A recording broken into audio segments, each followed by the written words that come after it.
Pag-usapan natin yung discouragement, how to handle discouragement.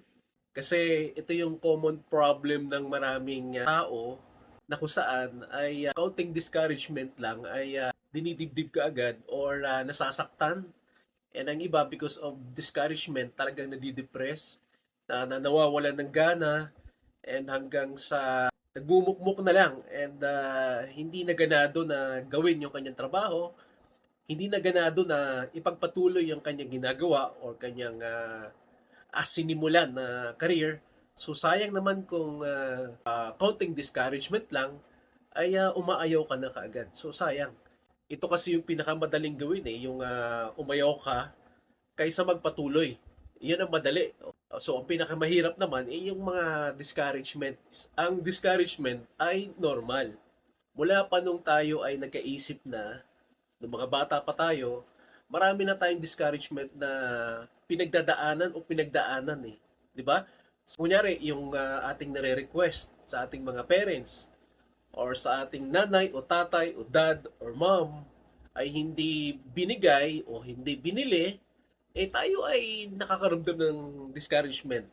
So, normal na may discouragement. 'Di ba? Marami yan mula nung tayo nag-elementary na or even nung nag-kinder tayo, 'di ba? Kinder 1, Kinder 2, nung nag-college na, naging employee na tayo, or along the way with our classmates before, friends, best friends, mga new friends, o mga taong hindi natin kakilala o kaibigan, madalas na natin to na-experience ang salitang discouragement na to. So, ang discouragement hindi bago sa mga buhay natin.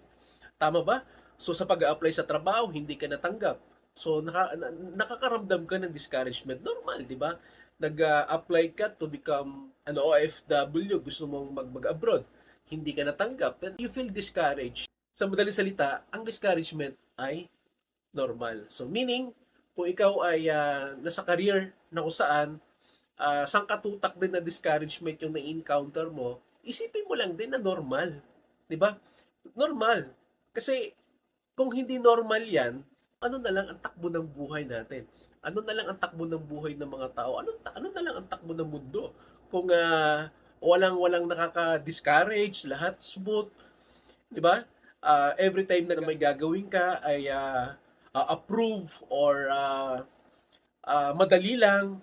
Hindi normal 'yun eh. 'Di ba? Ini-promise yun ng Panginoon na ikaw ay hindi madi-discourage along the way, 'di ba? Ang promise niya lang is safe arrival. But along the way, meron talaga yung mga challenges. May mga bagay talaga na nadi-discourage sa mga buhay-buhay ng bawat iisa sa atin.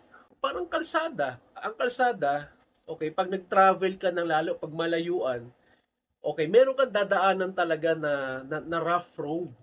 Alright? Hindi sementado, bako-bako yung daan, normal. Pero along the way, habang nagta-travel kayo, o nagta-travel ka, pwede kang may madaanan o madalas kang may nadadaanan na hindi rough road.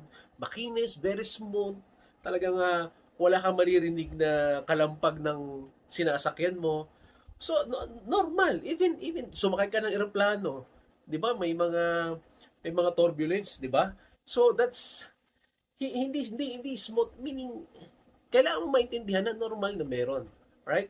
Kung kaya, kapag ito na-experience mo, dapat magpatuloy ka lang. Kasi, totoo hindi nakakatuwa yung mga nakaka-discourage na bagay, yung mga nang di-discourage sa'yo, lalo na kung mga mahal mo sa buhay na instead suportahan ka, ay dinidiscourage ka pa, mga kaibigan mo, best friend mo, classmates mo, ka-office mates mo, alam mo yon yung minsan loved ones mo pa magdi-discourage sa'yo, di ba? So normal 'yun, di ba? Hindi talaga tayo mapi-please ng maraming tao o lahat ng tao. Meron talagang mga tao na kahit maganda na rin yung ginagawa mo sa kanila, kahit maganda naman yung ino-offer mo, talagang makakaramdam ka pa rin talaga ng kumbaga ito turn down ka, instead na sumuporta, may mga sinasabi pang hindi maganda. 'Di ba? Nagigets niyo yung point. So, ang paraan mga kaibigan is this. Huwag kang mag-expect, kunyari may ino-offer ka o may sinishare kang opportunity. Do not expect 100% na mag-yes o bibili yung ino-offeran mo. Isa yun sa sikreto, di ba? So, babaan mo ang expectation mo. Huwag mong wag mo itaas, wag mong isagad na i-expect mo na pag in-offer mo sa kanya ay mag-yes siya o bibili siya o sasali siya. Don't do that. Kasi pag nag-expect ka ng too much, pag hindi siya bumili, na hindi niya gusto yung ino-offer mo, makakaramdam ka ng discouragement. Masasaktan ka. The secret here is do not expect too much.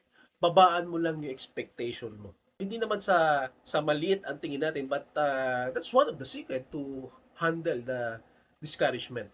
Isipin mo na temporary lang naman yan eh. Painful yung discouragement, 'di ba? Masakit, but isipin mo that's temporary. Hindi naman lagi eh. So kung may mag-discourage siya, isipin mo na possible na marami din tao ang pwede mag-encourage sa'yo to just move on lang. So yun naman talaga sikreto eh. Kasi pag nag-stop ka, wala na. But kapag nagtuloy-tuloy ka lang, imposible. Imposible yun na yung sinishare mo, yung pinupush mo, ay walang magkagusto. Alright? So sabi nga eh, you have to be consistent.